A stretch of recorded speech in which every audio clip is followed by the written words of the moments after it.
Prezados, bom dia, boa tarde, boa noite. A voz é da professora Ana Clara Moura. Eu vou apresentar a segunda parte do pitch do relatório do projeto FAPEMIG, Ferramentas Digitais Dialógicas, potencializando a promoção da mobilidade independente da criança em centros urbanos. Estudo de caso em Belo Horizonte. É um apoio FAPEMIG e essa pesquisa ela foi coordenada pela professora Paula Barros e dividida em duas abordagens, uma abordagem qualitativa e uma abordagem quantitativa. Eu vou mostrar agora a abordagem quantitativa, seus resultados, baseada na escuta cidadã com crianças para planejar a cidade, tecnologias de VGI e Geodesign. Bem, a metodologia proposta foi, inicialmente, fazer um recorte das variáveis a partir de revisão bibliográfica para chegar às variáveis que mais caracterizavam as condições da mobilidade para a criança. Com isso, preparamos o VGI no aplicativo Viconsaga, que é uma plataforma baseada na web para fazer consulta cidadã. Essa plataforma ela foi mostrada às crianças que conseguiram interagir perfeitamente com ela e registrar ali, de modo georreferenciado, locais e características do que elas gostavam e não gostavam no percurso entre a casa e a escola. Depois foi feita uma consulta às crianças quanto à importância das variáveis ambientais e espaciais que elas consideravam como motivos para gosto e não gosto na cidade. E elas, então, caracterizaram essas variáveis segundo o grau de importância para elas. Depois foi feita uma cocriação de ideias, nós pedimos que elas pensassem como elas fossem prefeitos da área e o que elas sugeriam para melhorar as condições daquela área. Isso foi feito na plataforma digital Giscolab. Finalmente, foi feita uma entrevista estruturada com as crianças através de desenhos, em que elas representavam suas expectativas e observações sobre as condições de mobilidade na área em que elas percorriam. Como resultado disso tudo, foi feita uma análise de multicritérios a partir das 4 observações das crianças. Aqui vocês estão vendo um slide no qual as crianças estão usando no laboratório da escola um aplicativo de VGI e estão mapeando os seus pontos das características de gosto e não gosto e colocando palavras associadas a esse gosto e não gosto, porque a partir dessas palavras e dessas localizações, aqui o mapeamento do gosto e do não gosto, as crianças foram da Escola Estadual Bueno Brandão.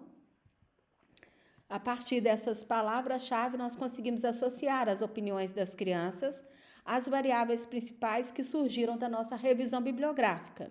Então, as variáveis relacionadas à questão ambiental foram arborização viária, limpeza e manutenção, iluminação suficiente, características naturais, flores, jardineiras, animais e experiência multissensorial agradável, ligada a som, água e vento. As características associadas às condições do lugar foram fachada ativa, preferencialmente pela existência de pequenos negócios, uso misto do território, presença de ambientes recreativos e amenidades, espaço de permanência, designs atraentes, cores, texturas, arte urbana. Ligadas ao movimento estiveram as variáveis locais seguros para caminhar e andar de bicicleta, redução da via, rua de pedestre, passagem pedonal, moderação do tráfego, largura da calçada, pintura ou mudança de material de piso e barreiras físicas entre calçadas e rua. Então, realizada essa lista de variáveis principais que foram apresentadas às crianças, nós, com colaboração dos estudantes da Escola de Arquitetura da UFMG, fizemos um mapeamento técnico na área de estudo, no caso em específico, a região dentro da Avenida do Contorno, em Belo Horizonte. Fizemos um mapeamento da distribuição desses atributos nesse espaço. Como eu já disse, com a participação de estudantes da Escola de Arquitetura. Bem, e aí, a partir desse mapeamento voluntário feito com as crianças, usando a plataforma digital, nós vimos o que elas mais descreveram como gosto e como não gosto, e como consequência hierarquizamos essas 15 variáveis componentes principais para a nossa análise. E fizemos também nuvem de palavras, para ver o que mais aparecia ali nos comentários das crianças. A partir da hierarquia da importância das variáveis, elas foram combinadas por análise de multicritérios e foi gerada a primeira síntese. Nos locais mais em azul escuro são as áreas que mais têm qualidades positivas. E os locais em vermelho, as áreas em que existem menos condições positivas sob o ponto de vista da criança. Depois, nós ainda fizemos uma entrevista apresentando para as crianças a relação das variáveis, dessas 15 variáveis, e elas foram nos dizendo, é importante, tem média importância, ou não tem importância para o meu caminhar na cidade. E aí chegamos aos pesos dessas variáveis segundo essa entrevista e geramos nova análise de multicritérios. Mais uma vez, o verde é a área muito positiva, o vermelho são áreas muito negativas por ausência de um conjunto dessas variáveis. Aí fizemos então com elas uma oficina de geodesign, em que elas deveriam pensar que elas seriam os prefeitos e deveriam criar propostas para melhorar as condições das áreas onde elas percorrem. E mais uma vez, nesse geodesign apareceram descritivos do que elas esperavam. Esses descritivos foram associados às 15 variáveis componentes principais e geraram pesos para as variáveis, porque aquilo que mais foi citado, aquilo que mais apareceu na criação de ideias, teve uma hierarquia maior. E aí, como consequência, fizemos mais uma análise de multicritérios e, mais uma vez, o verde, o azul escuro são os lugares muito positivos, o vermelho os lugares muito negativos sob esse ponto de vista. E aí foi feito, então, conduzido pela professora Paula, um ateliê de desenho, no qual elas representavam as características dos lugares, destacando o que elas esperavam, quais eram as suas expectativas, e a partir da análise dos desenhos, nós verificamos o que foi mais pontuado nesses desenhos, a frequência dos elementos nesses desenhos, e mais uma vez chegamos a uma hierarquia das variáveis combinada por multicritérios. Então, mais uma vez, o azul escuro são as áreas mais favoráveis, o vermelho as áreas menos favoráveis. Bem, aí fizemos uma síntese de todas as abordagens, né? A hierarquia do VGI, a hierarquia quando nós questionamos as crianças sobre quais variáveis eram mais importantes, a hierarquia surgida do geodesign e a hierarquia surgida dos desenhos. Fizemos uma síntese dessas hierarquias a partir do olhar da criança e fizemos, então, a análise sobre a síntese de cada uma delas, uma síntese geral e um estudo chamado Sensitivity Analysis to Suitability Evaluation, que é a verificação de onde que isso realmente apresentou um padrão e se repetiu em todas as análises e onde havia um certo nível de incerteza. Então, vamos focar agora no último mapa, da parte de baixo do canto inferior direito. A gente tem alta qualidade e baixa incerteza, ou seja, maior certeza, que são áreas muito positivas, essas que estão em azul escuro, azul royal, né? Então, a gente tem aqui um padrão comportamental observado em todas as investigações, o que nos indica o que são regiões onde se aglomeram condições positivas do ponto de vista da criança. E as que aglomeram condições negativas também, que podem ser feitas intervenções urbanas. Então, aí os resultados de como que ficaram essas análises, vocês veem que há uma repetição de padrões que podem ser trabalhadas do ponto de vista do planejamento urbano. Bem, para poder fazer uma conferência desses resultados do ponto de vista da criança, nós também fizemos um estudo com meus alunos de graduação da Escola de Arquitetura da UFMG, curso noturno, uma disciplina de planejamento urbano em escala local. Nós pegamos a área de estudo, dividimos em 13 e pedimos para os alunos irem a campo coletar a presença daquelas 15 características, daquelas 15 variáveis.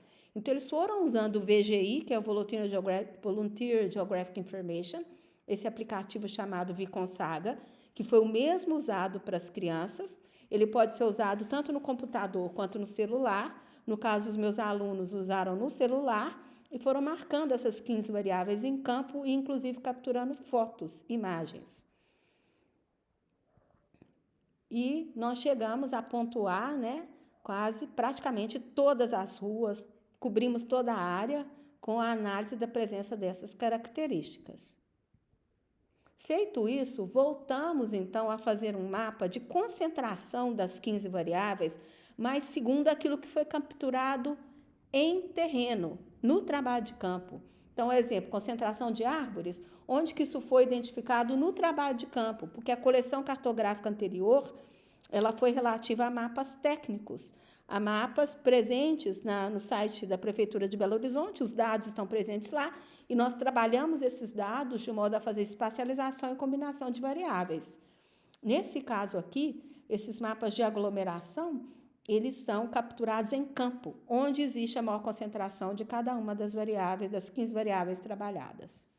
E fizemos a síntese para a identificação das melhores condições e das piores condições. Vocês veem que há uma repetição de padrão em todas as análises que estamos fazendo.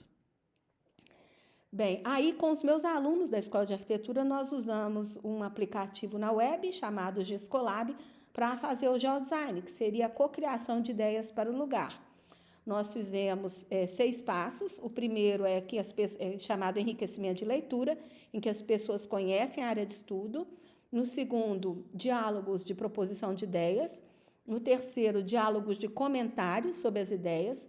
No quarto, verificação de metas, verificação se cumprimos todas as metas esperadas, que seriam relacionadas à distribuição de atributos ou ideias ou favorecimentos para as 15 variáveis de interesse. No quinto passo, fizemos votação das melhores ideias até chegarmos aos resultados finais. Então, vamos ver o que aconteceu. Então, todos os mapas, tanto os mapas técnicos quanto aqueles de coleta de campo, foram organizados na forma de uma IDE, Infraestrutura de Dados Espaciais, que é uma coleção de dados geográficos organizados na web. Com essa IDE, nós montamos os grupos de trabalho que deveriam abordar a questão do ambiente, lugar e do movimento. E esses grupos de trabalho primeiro fizeram o enriquecimento de leitura, que seria marcar comentários de questões que elas gostariam que fossem observadas na etapa de proposição de ideias. Então, isso aí, essas bolinhas cinzas são enriquecimento de leitura. Depois foram criadas as ideias propriamente ditas. Então, vocês estão vendo aqui na tela de ideias ligadas à questão do ambiente, os polígonos verdes, as ideias têm nome, tem descritivos, e na frente do nome das ideias tem a associação a uma das 15 variáveis. Então, nesse caso, uma proposta de iluminação da Avenida Afonso Pena está contribuindo com as variáveis número 3, 5 e 11, que são variáveis que nós vamos chamar de indicadores de completude urbana. Então, eles tinham essa lista de variáveis, de indicadores de completude que eles deveriam considerar quando estivessem criando suas ideias, e as ideias eram associadas a esses indicadores. E existia um mecanismo de computar quantas ideias estavam sendo associadas a cada um dos 15 indicadores. Então, nesse exemplo, que é a tela de criação de ideias ligadas ao ambiente, vocês estão vendo que o indicador número 3 foi o que mais se destacou. O indicador número 3 está ligado à iluminação, então as pessoas se preocuparam muito com essa questão da iluminação. O que menos se destacou foi, por exemplo, o número 6. Vamos pegar lá o que tem no número 6. Fachada ativa, preferencialmente pequenos negócios. E há indicadores que nem apareceram, que por algum motivo não surgiram interesses ou ideias que pudessem favorecer esses indicadores. Por exemplo, o número 7, que seria o uso misto. Ninguém falou de uso misto quando estava falando da questão ambiental. Mas houve também a proposição de ideias relacionadas ao lugar. E aí o 7 aparece, né? Outras variáveis aparecem, e nesse caso a variável que mais se destacou foi a número 10, que é designs atraentes, cores, texturas e arte urbana para favorecer a condição de lugar, de permanência no lugar. Na etapa de criação de ideias ligadas à mobilidade, o que mais se destacou foi o indicador de completude número 11, seguido do número 12. Vejamos. Número 11, locais seguros para caminhar e andar de bicicleta. Número 12, redução da via, rua de pedestres, passagem pedonal e moderação do tráfego. Então, essas etapas já são de proposição, criação de ideias, e a gente está ali mensurando a quais indicadores de completude essas ideias podem contemplar. E aqui um gráfico geral, para ver quais foram os indicadores mais contemplados, os menos contemplados, porque eventualmente a gente poderia fazer uma etapa de revisão e pedir para que eles melhorassem alguns indicadores que a gente considerasse importantes para surgirem como ideias durante o workshop. Bem, depois disso foi feita a votação daquelas ideias que eles consideravam as mais interessantes e as menos interessantes, em todos os eixos, né, ambiental, lugar e movimento. E aí, eventualmente, a gente fez revisão de algumas ideias que não foram totalmente reprovadas, mas que não foram também totalmente aprovadas, até que a gente pudesse chegar, então, a um plano final compartilhado e negociado, atendendo às ideias de ambiente, lugar e de mobilidade. Então, essa etapa de geodesign, ela é uma etapa de cocriação de ideias por negociação, planejamento compartilhado, usando tecnologia de geoinformação. E eu agradeço a atenção. Então, esse é o pitch relacionado à abordagem quantitativa com o uso de ferramentas e técnicas de tecnologia de geoinformação na pesquisa apoiada pela FABEMIG.